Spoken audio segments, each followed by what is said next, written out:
Hey everyone, welcome to another episode of the Leathercraft Community Podcast Show. My name is Steve Van Ploo, and today I'm sitting with an incredible leather crafter. She is known all over the leather industry through the trade shows and online. It is the one and only, the fabulous Serina Lee. Serina, thank you so much for being on the show today. Thank you for having me. I'm excited. I'm excited to So talk with you. where are we located for your shop? French Camp, California. French Camp, California. Northern, due east of San Francisco and due south of Sacramento. About an hour. Yeah. And we're like in a little countryside. Would you call it like a little city, or is it? We're actually a county. We're not city. We are not incorporated. So it's just a little town, about 2,000 people. But close to the city. Yep. So Perfect living. Yeah. So let's talk about and let's get started. How did you get started in leathercraft, and where did you get to, and how did you get to where you're at right now? I never planned on doing leather work, ever. And my husband had wanted me to maybe try to make some holsters or knife sheaths or something like that. And I'm like, I have no clue about leather work. And he had talked to me a couple times about maybe going to a class that he had heard about. And I really wasn't that interested.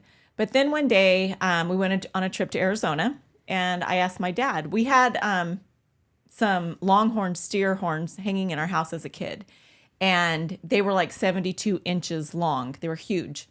And I said, whatever happened to those? Where'd they go? He's like, I don't know. They broke. They're out in one of the side barns somewhere. And I said, well, if I go find them, can I try to fix them? He's like, sure, go ahead.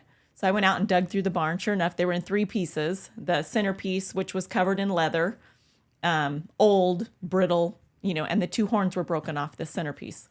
And so I went and I brought them home, had no idea what I was going to do with them. My husband said, well, there's a saddle shop in Clements, so why don't you go there and see if the person will help you?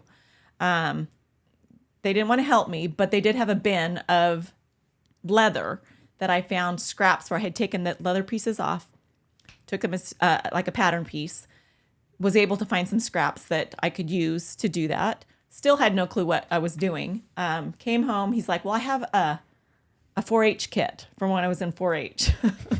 So he had an old craft tool from when he was a kid, 40 years ago. And he's like, you just wet the leather and you put a pattern on there and then you cut it with this thing and then you tool it.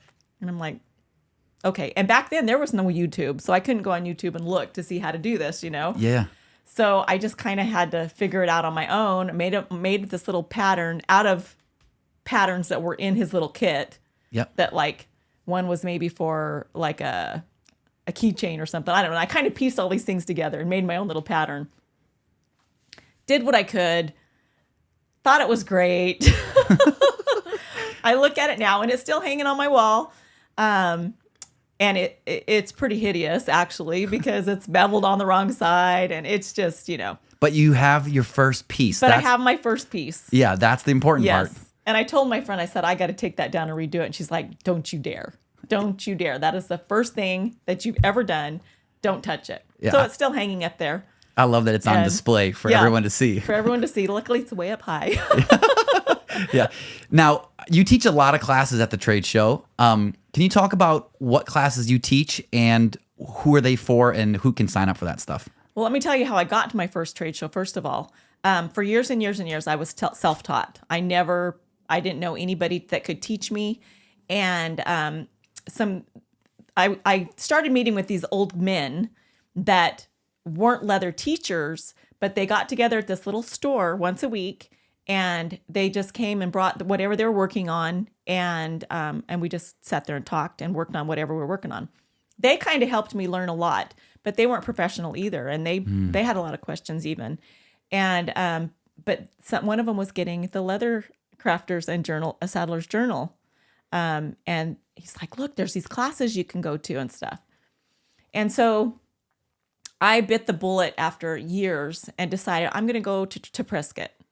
And with the intention of learning everything I could. And I did. I went from morning till night, morning classes, all day classes, and then some evening classes were provided also. And I took every class I could possibly get into and learned so much. And that first year I came home with just like, my mind was blown at everything that I learned, because some things I have had to like relearn.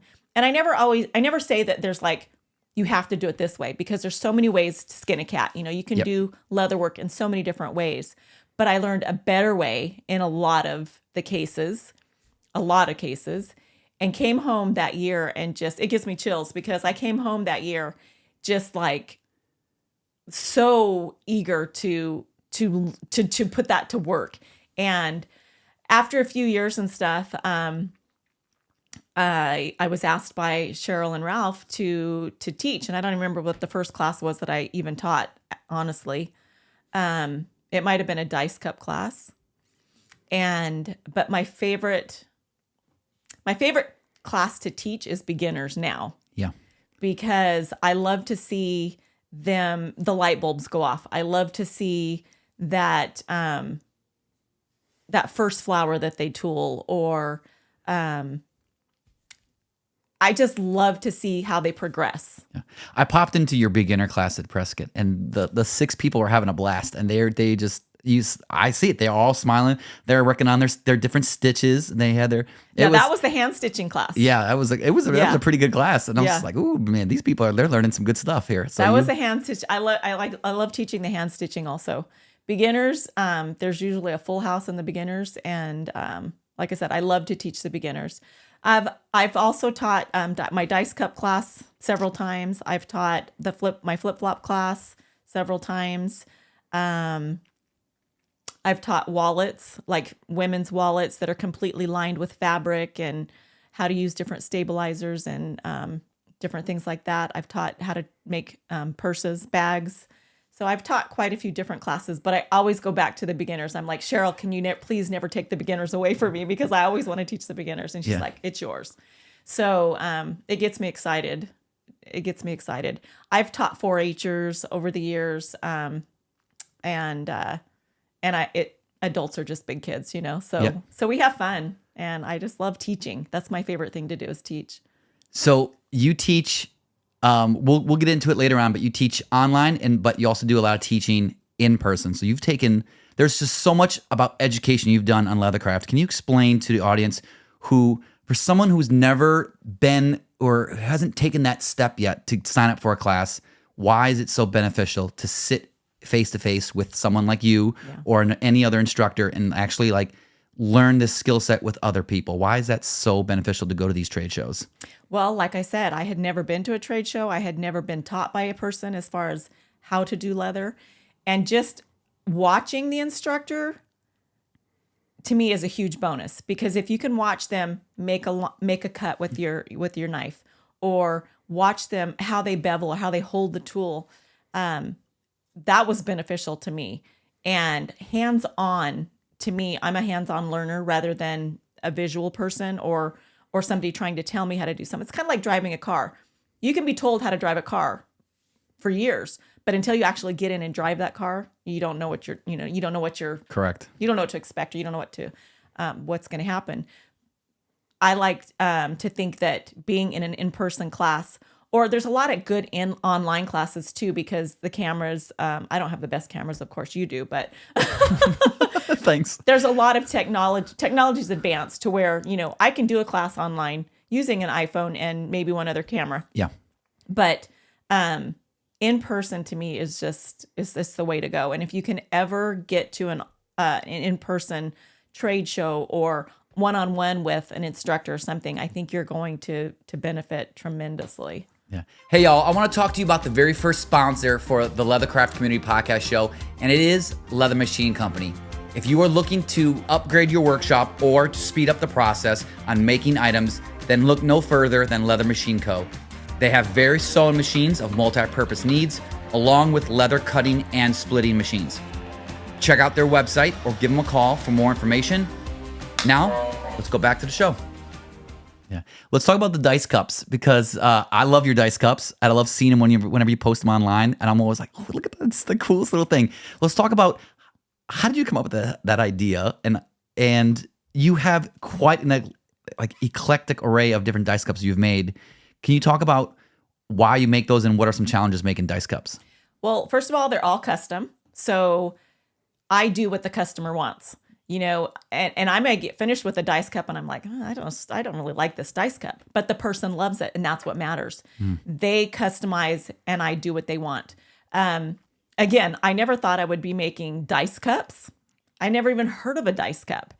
And I made a couple and then it took off because firefighters use dice cups a lot.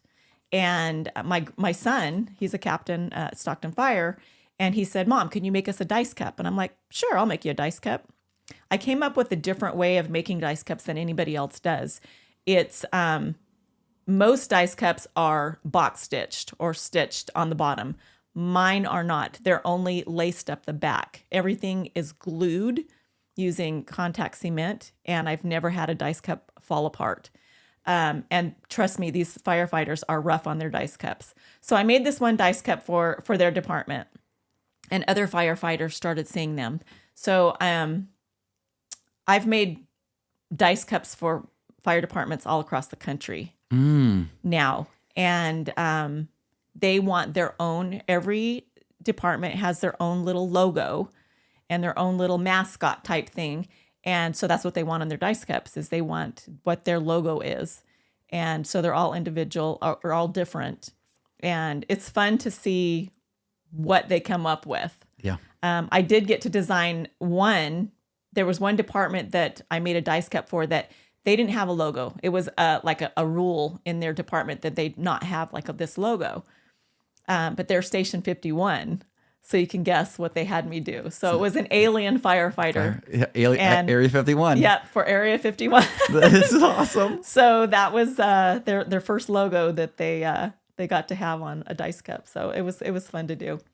Now, you also make a lot of bags, and they're quite fabulous. I see them here in your shop. They you guys, people need to know that you make some awesome bags. Thank you.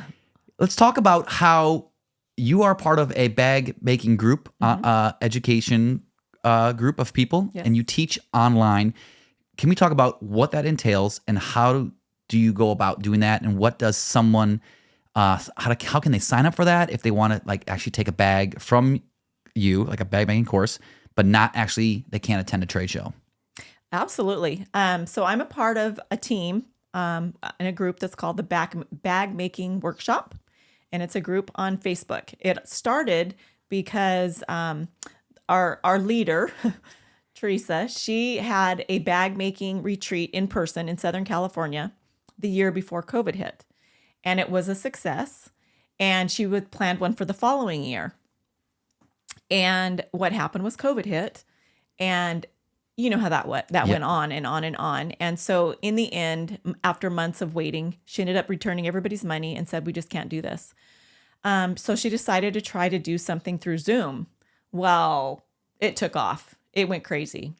And we have classes now. We have something almost every month. It might not be a bag making, but it's always something that's learning or teaching.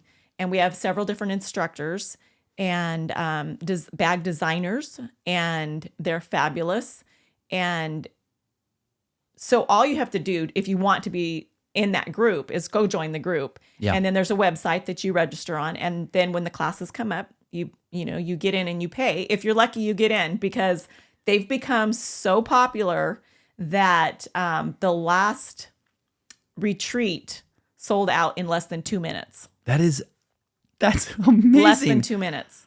Good on you guys. Classes before that were selling out. Not me. I mean, I'm telling you, the team is amazing, and the designers and the bag designers are amazing, and they just have a name for themselves. And these classes sell out. I mean, in less than 5 minutes all the time.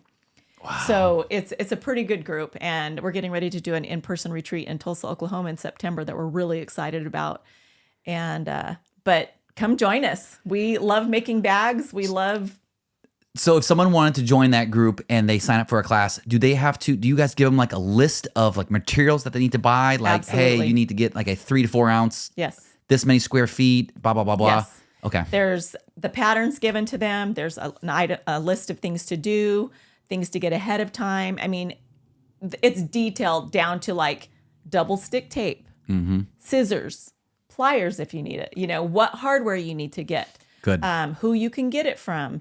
And it's very detailed. And I think that's why it's such a success, because you can't go wrong by being a part of it, because it's all there. Yeah. And there's a team of 7 of us there to help you.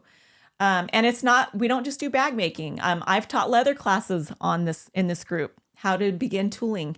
I'm getting ready to teach some bag charms, we're going to make roses out of veg tan leather and how they can dye it. And so I taught a hand stitching class through this group, because a lot of the women want to do, right now, hand stitching is back in. It's the thing to do. People like to do hand stitching rather than machine on certain things, especially certain bags, There are some bags that I would never attempt, like that one there. I would never attempt quilting and stuff like that, with hand stitching, but I'm sure people do it. Yep.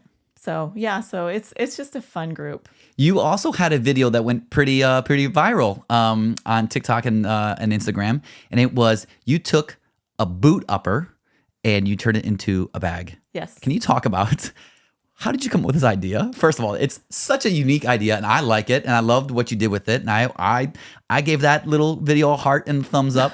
How did you come up with this idea, and do you plan on teaching that class? Well, I didn't come up with the idea personally. I've seen other people do it also, but I had a friend of mine who had a pair of boots, and she wanted to have this bag made for her mother. And she didn't want a big bag. She wanted a smaller bag. And I said, absolutely, send me the boots. So she sent me the boots, and I came up with my own little pattern, and I added some other black leather to it, used a bridle leather for the strap, and I stitched some pretty boot stitching on there. But anyway, that viral went crazy, the video went viral crazy. Yeah. I'm like, I never had that happen before. So it was like, whoa, what the heck's going on? And I think I gained like 7,000 followers and I looked at it. I was like, what the heck? I was like, this video's got over 1 million views. I was like, go Serina. I was like, yes. It was crazy. It was crazy. Awesome. But it was fun. And she loved the bag, and that's what mattered. Her mom loves the bag. That's what mattered. So yes, and so I will be teaching that class in Prescott in February. Okay, February 2025. Yes. Okay, beautiful. So people who are listening, they can sign up for that class. Absolutely. And fill it up, and then you guys get to make a beautiful boot upper bag. Yeah. Do you have any projects currently that are on your to-do list that you're excited about, that you're like, oh man, I've been wanting to do this for so long, and I got a little bit of time coming up that you want to tackle? I don't have a lot of time. And I get so many different types of orders. Yep. I get bag orders. I get holster orders. I get dice cup orders. The biggest dice cup order was 40 dice cups for a company. Man. That was a big order. That was a lot of work. I'm getting ready to do for Stockton Fire 40 of their radio buckets. They call them radio buckets, but it's the little holder that holds their radios when they're on calls and stuff. So I'm getting ready to do that for them. Is there any type of leather you have to use specifically for those fire items? I use harness. Okay. I use harness leather because there's so many more oils and emollients and fats and things that are embedded into that. It keeps it more waterproof, and it just keeps it's better for fire gear. Yeah. So for radio straps, I don't use the harness leather. I have used the harness leather, but you don't need to, because typically if they're going into a fire or something, it's covered up. Yep. With their turnout jackets and things like that. Hey everyone, our second sponsor for the Leathercraft Community Podcast Show is none other than the Leather Crafters Journal. Carrying on a tradition of 68 years of publishing the magazine for leather workers and artists worldwide, they also host 3 trade shows in the United States and 1 in Europe. Give them a call or visit their website and use the promo code COMMUNITY, and you will receive an additional free magazine added to your subscription at no charge. The Leather Crafters Journal truly sets the standard with staying up to date on all things leathercraft. If it's about leather, it's in the journal. Now, back to our show. You also just recently started partnering with saddle pads, like the saddle pad company. And what is it that you do with this beautiful partnership because I see your little Instagram videos of you tooling and stuff, and I want other people to know that they can buy a custom piece for their horse that has a little bit of Serina Lee on it. Yeah. So I got a phone call one day or a text, I can't remember. And I was like, what? So they asked me, a friend of mine had referred me to them. They needed a new tooler for, the company's called Best Ever Pads. It's Best Ever Saddle Pads. And they asked me if I would be interested in doing their custom tooling leathers.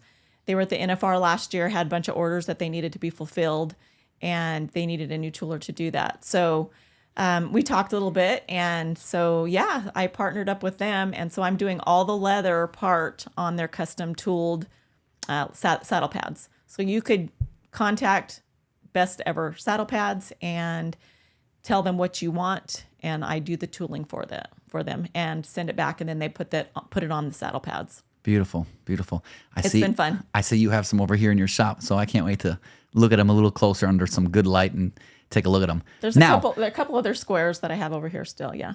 I ask everybody this question, and there's no right or wrong answer because we all are creative and artistic in our own way. But what is one of your favorite tools in your workshop or machines? Something that you personally love using day to day? Can I tell you two? Yeah, yes, absolutely. I told you this last night. The tool that changed my life in this business was purchasing my first Leather Wrangler's knife, and it was the little mini Louie. I have small hands, and a lot of the big tools were just too big for my hand. They were too big for me. Yep. And so this little mini Louie that I purchased from Paul and Rosa changed my life as far as cutting leather goes. I was trying to cut with scissors. I was trying to cut.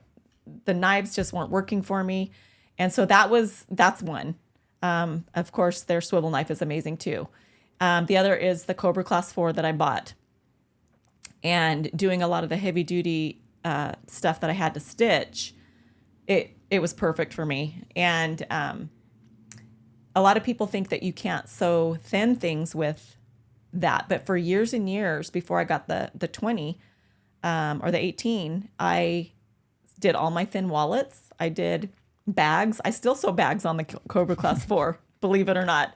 When there's an area where you need a cylinder arm, that's what I use. I just change the needles. Change the thread, change the needles, and maybe once in a while change the tension. But other than that, that tool has been just, I couldn't replace it. A knife and a industrial sewing machine. Yeah. There's a lot of people that want industrial sewing machines, or they are working with a utility knife or a box cutter or something. Mm-hmm. So to hear them, just hear you say that a knife changed your leather crafting, I think that's going to really spark the mind of some entry level people who are like, hey, maybe it is time to put the $200-$300 or whatever it is into a good knife because it's going to last. Oh yeah. I mean, just take good care of it, right? Sure. Sharpen it, and I'm sure anybody will help you and teach you the proper techniques. I know Paul at Leather Wranglers he sits you at his booth. He'll go over the whole thing with you. So yeah, for sure. Yeah.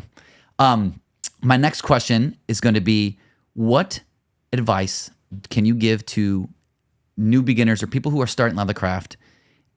What would you advise them and how to keep the creative process flowing in their minds and in their hands? Because I know that there is creative burnout that people get. Yeah. And sometimes I think in the social world that we live in, people see a lot of beautiful things on Instagram and they're like, oh, I want to do that. I want to do that. But their skills are not there yet, which is fine. Yeah. You have to get to that point because that person that you're looking at has been doing it for like 25 years. Yeah. And you've been doing it for 5 months. Yes. So it's like, hey, just take a deep breath, just keep practicing. But what would you recommend, or what advice would you give to those people who are feeling like, oh man, I'm feeling like I'm at a creative halt right now? I would say try something new. There's a lot of people that just make the same thing over and over and over and over.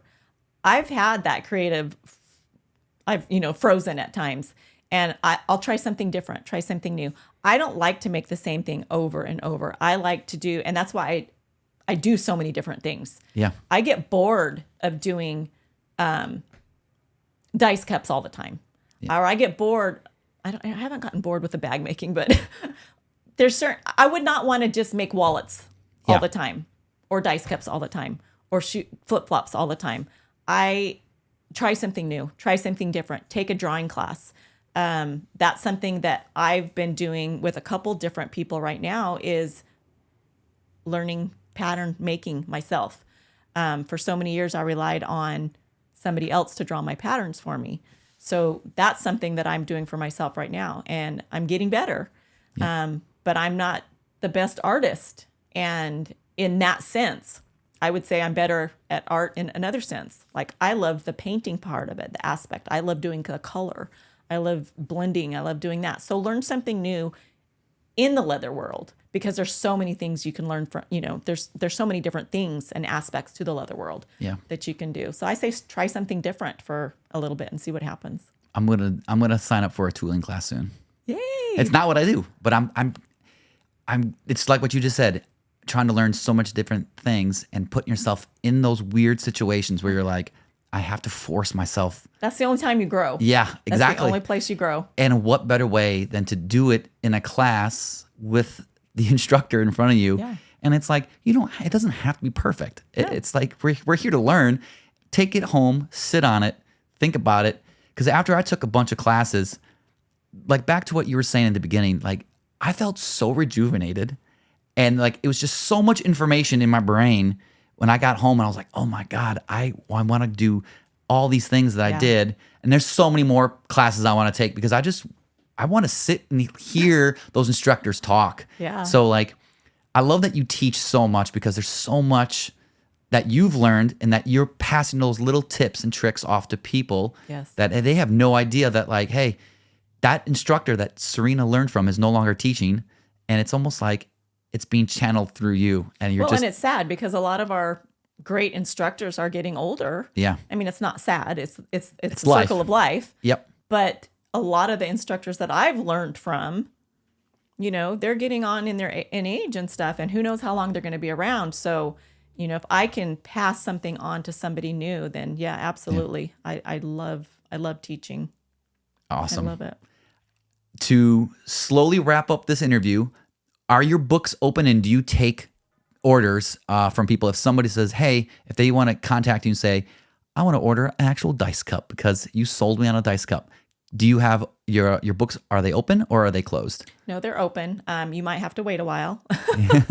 Yep. Sometimes a few months, but they are definitely open. And, I'll try to squeeze in little things in between bigger projects and stuff like that. If it's something that's going to take me a few hours versus a few days, then I'll try to squeeze things like that in. But yeah, for sure open. And how can somebody contact you to place orders or even talk to you about classes or anything? How can somebody reach you? They can, several ways. They can email me, serina.lee@comcast.net, and it's SERINA, serina.lee@comcast.net. They can text me, 209-456-6318. They can go to my Instagram, which is @Serina's Custom Leather, or also Facebook group page, Serina's Custom Leather. Awesome. Awesome. Serina, I just love talking with you. You are so fabulous. There's so much knowledge you have. I love talking to you about tools and little things, and that there's so much to look at here in your shop. And I thank you for your time. Thank you. I really appreciate you allowing me to come to your workshop and spend some time with you. And hopefully somebody's going to reach out to you, and you've been probably a big source of inspiration for somebody, or are you going to teach somebody something soon and they don't even know it. So I'm pretty sure that you're going to get your boot upper bag class. It's going to be sold out in Prescott. In Prescott. Yay. Yeah. So thank you again for coming on the show. I deeply appreciate it.